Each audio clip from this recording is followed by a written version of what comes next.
বাধা এবং ম্যানিফেস্টের ম্যান্ডেট যে 25 কোটি গাছ লাগানো হবে।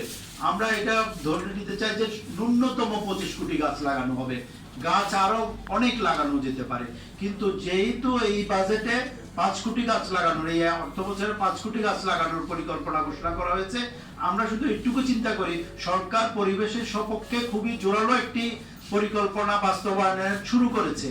প্রত্যেকটা নাগরিক হিসাবে বা প্রতিষ্ঠানের একজন হিসাবে কিংবা ইন্ডিভিজুয়াল ব্যক্তি হিসাবে আমরা কিভাবে সরকারকে সহযোগিতা করতে পারি, সেই লক্ষ্যেই আজকে আপনাদেরকে নিয়ে এখানে বসা। তো আমি আমার কথা দীর্ঘায়িত করছি না, আপনাদেরকে অনুরোধ জানাবো 2 থেকে 3 মিনিটের মধ্যে আমরা কি করতে পারি, একদম আমাদেরকে স্পেসিফিক পরামর্শগুলো দিবেন।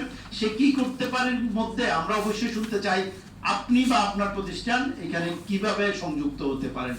তো আমি শুরু করতে চাচ্ছি আমাদের আজকের অন্যতম ইয়ত special guest Mohammad Rabiul Awal, founder এবং executive director YEDO Bangladesh.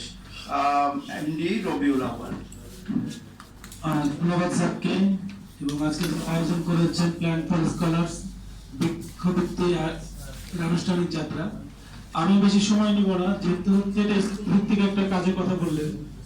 School ভিত্তিক হচ্ছে আমরা যেমন আগে যারা আমরা পড়াশোনা করে এসেছি, আমরা একটা সময় দেখতাম যে স্কুলে আমরা সপ্তাহে একটা দিন যারা পরিষ্কার পরিচ্ছন্নতা করেছি, সেটা হয়তো বা আয়া যারা আছে বা দপ্তরে যারা আছে তারা করতো না। কিন্তু এখন কিন্তু স্কুলে যে কলেজে যে জিনিসটা দেখা যায় না, এখন হচ্ছে আলাদাভাবে লোক রাখা আছে। আমি মনে করি, আচ্ছা আমার কথা বলতে শেষ করে